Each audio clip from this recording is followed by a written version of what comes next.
ya la vi entrar al sistema, a la querida María de los Ángeles Huerta del Río, a Gela Huerta, exdiputada federal de Morena por el Estado de México, comunicadora del pueblo y miembro de esta familia en las mesas de diálogo de Sin Censura. Gela Huerta, te saludo con mucho gusto, con poca voz, pero con mucho gusto, Gela.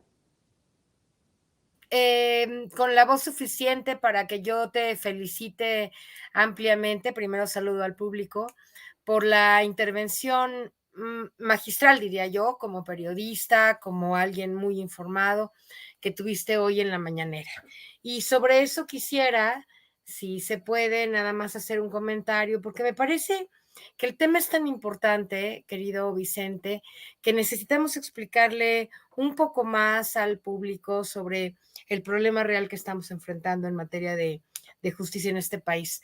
No entenderlo a cabalidad me parece que es grave. Así que tú me dices en qué momento claro. Me gustaría platicar.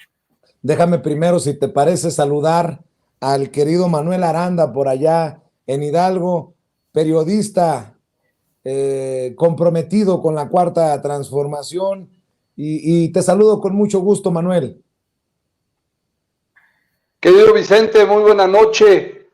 Oye, pues me uno a la felicitación de Gela. Yo sí diría hashtag Vicente sí me representa. Qué buena intervención, qué incisiva, qué puntual, qué interesante, y lástima que nos quedó de ver un poquito nuestro querido presidente en la respuesta. Debió de haber sido un poquito más directa. Se nos desvió tantito. Difiero respetuosamente, mi querido. Yo creo que fue una gran respuesta. Mi querido Manuel, te voy a decir por qué. Sí. Hay que entender. Es más, ya vamos entrando. Ya entramos. A ver, ¿cómo va? El presidente, por primera vez, no elogia necesariamente al fiscal.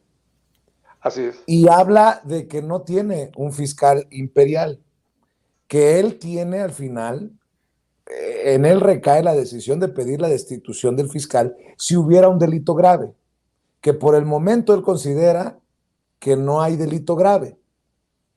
Y es donde debe de empezar el debate.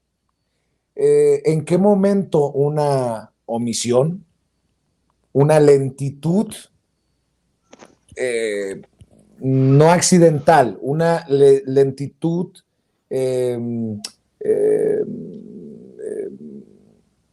provocada en la autoridad puede generar o puede derivar en algo que sí se convierta en un delito grave, o incluso las propias actitudes o la ineficacia o la ineficiencia pudiera llevar al presidente a pedir la destitución del fiscal.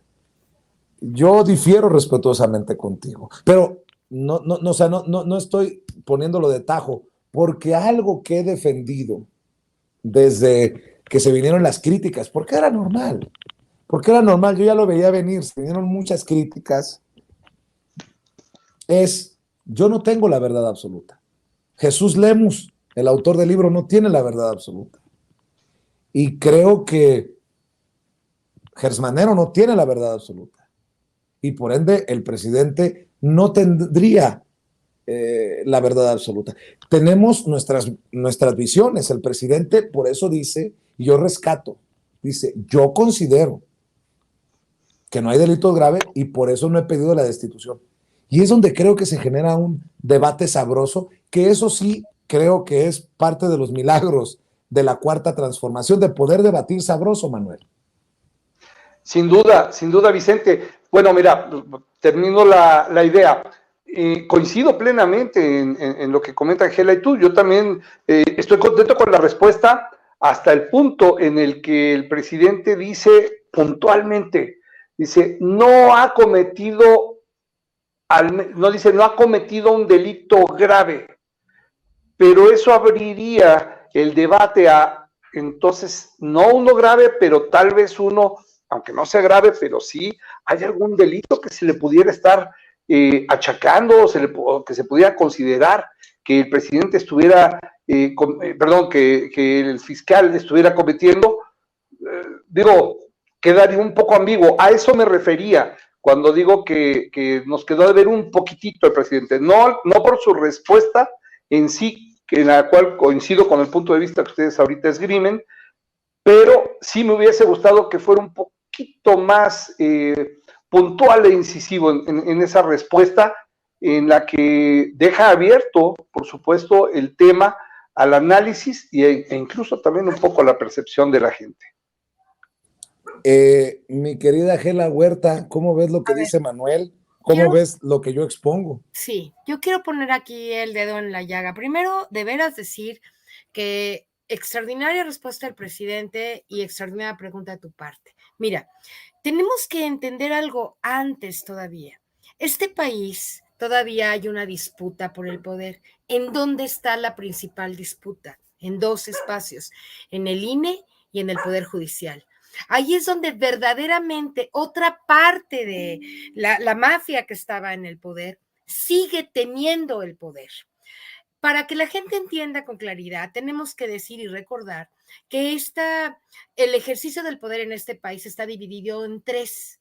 Uno es el poder que tiene el gobierno desde con el poder ejecutivo, con el presidente. Otro es el poder que tienen los legisladores, que no tenemos o que no tienen hoy, por cierto, una mayoría constitucional, que tienen un poder relativo, porque no pueden quitar al INE, porque no pueden hacer la ley eléctrica, etcétera, porque no hay la suficiente mayoría. Y no se diga en el Senado, en donde Monreal y otros senadores nos han demostrado que ahí no hay mayoría. Entonces, primero tenemos que pensar en términos de cómo está la configuración del poder en el país.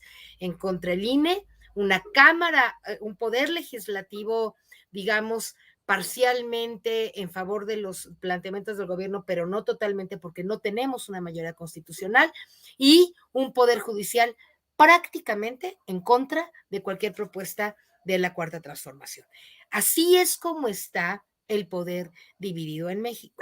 Si tenemos un fiscal que tiene efectivamente que hacer demasiado trabajo para hacer buenos expedientes, para que no se los rechace el Poder Judicial y por lo tanto no ha avanzado en la medida en la que todos necesitamos que avance, es por la siguiente razón. Hay altísimas posibilidades de que, aunque el fiscal tenga un expediente perfecto en los casos que tú mismo mencionaste esta mañana, y otros, los que están en el libro, y otros muchos casos que todos sabemos, hay una altísima posibilidad de que cuando eso pase, porque al Poder Judicial, la gente tiene que saber que el presidente no puede meter a la cárcel a nadie, que el Poder Ejecutivo no tiene la responsabilidad ni de meter a la cárcel, ni de hacer juicios, ni de decidir quién va y quién no va a pasar años en prisión, etcétera. Eso está totalmente, lo repito, totalmente afuera de las decisiones del gobierno, del presidente específicamente. Ahora, el fiscal no fue nombrado por el presidente. Ojo, ojo.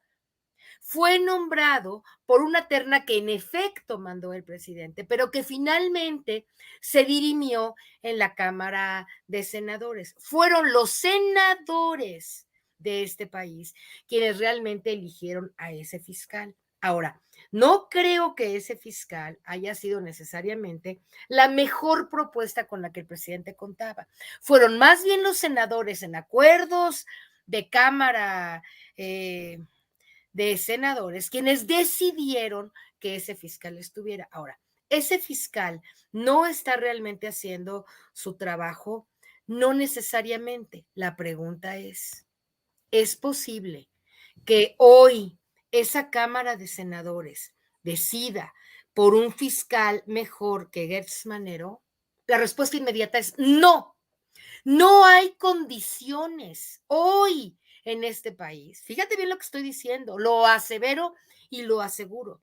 No hay condiciones, desgraciadamente, para que un fiscal, como por ejemplo de la altura de nuestro querido Santiago Nieto, que estoy segura que todo México sería totalmente feliz si Santiago Nieto fuera el nuevo fiscal en lugar de Gertz Manero, no se podría. ¿Por qué? Por la siguiente razón. Vamos a suponer que Gertz Manero entiende toda esta coyuntura y dice, bueno, tengo demasiados problemas, ya está muy grande, lo está haciendo mal, lo que sea, renuncio. Y renuncia. Entonces, el presidente tiene que mandar otra terna a la Cámara de Senadores. En la terna puede meter a Santiago Nieto, pero también puede meter, se van a meter, ¿verdad?, otros ciudadanos, a otros posibles candidatos, gente de la derecha, gente que puede operar en favor de Claudio X González y de Alito Moreno. Y entonces, ¿por qué no sabes cómo al final van a reaccionar? Nosotros creíamos que Gertz Manero iba a hacer lo que tenía que hacer y no lo está haciendo. Pero vamos, si quieres, entonces a suponer que esa terna esté llena de puros demócratas de la altura de nuestro querido Santiago o de quien tú se te imagine, que a mí no se me imagina a muchos porque no hay muchos que pudieran ejercer con dignidad ese papel, excepto unos cuantos, entre ellos yo creo que Santiago. Se va a la Cámara de Senadores. Votan los senadores. Se necesita mayoría constitucional para elegir a un fiscal. ¿A quién crees que elijan? ¿A alguien como Santiago Nieto? No, obviamente. Van a elegir a uno que siga, como el propio fiscal probablemente, pues pateando el bote. Pero no porque quiera patear el bote, sino porque si en el momento en el que ese expediente perfectamente diseñado llegue al Poder Judicial, ¿qué crees que va a pasar? ¿Qué crees que va a pasar? Pues que lo va a rechazar, que el juez en turno, a quien le manden el expediente, va a encontrar la manera de darle la vuelta para que no se castigue a ese personaje. ¿Por qué? Porque el Poder Judicial está podrido, porque la disputa por el poder está justamente en las entrañas de un podrido Poder Judicial, corrupto y que además, lo digo con toda la responsabilidad, sé que el ministro Saldívar lo trató de cambiar, desde la Cámara de Diputados intentamos hacer una reforma, pero ese Poder Judicial ha respondido sistemática y permanentemente, si no cualquiera que haga tantita historia, a la mafia que estaba en el poder, al igual que el Instituto Nacional Electoral, y ahora estamos viendo las graves consecuencias. Por ejemplo, el Estado de México pusieron a una persona proclive al PRI de responsable del Consejo Estatal y seguramente ella va a implementar el fraude en el 2024 en contra de Morena para que no pierda el PRI el Estado de México. Entonces, esa es la verdadera disputa. Si nosotros opinamos afuera de comprender la dimensión del bosque, no lo estamos entendiendo. Ahora, vuelvo a preguntar, ¿ustedes creen que a López Obrador, el presidente, le convenga hoy o pueda siquiera poner, realmente está en condiciones de poner a un mejor fiscal o de quitar a Lorenzo Córdoba y poner a alguien que realmente sea un árbitro y no un árbitro vendido como lo es él y todos los consejeros del INE, incluyendo a todos? ¿Ustedes creen que hoy debimos haberlo hecho en la primera legislatura? Yo lo propuse, lo repito, se lo dije a Pablo Gómez, a Mario Delgado y a todos, y patearon el bote. Y haber pateado el bote hoy nos tiene en las manos literalmente del INE que tiene la sartén por el mango, en las manos de un Poder Judicial que tiene la sartén por el mango. No es un problema del fiscal. Si ustedes piensan en términos del fiscal, están viendo el árbol, no el bosque.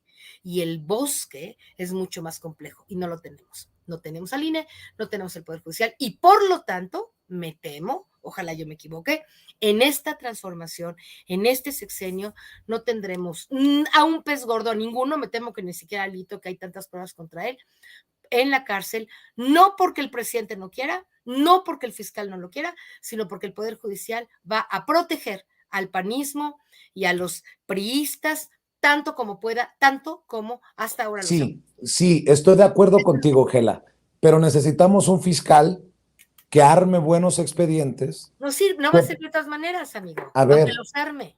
a ver,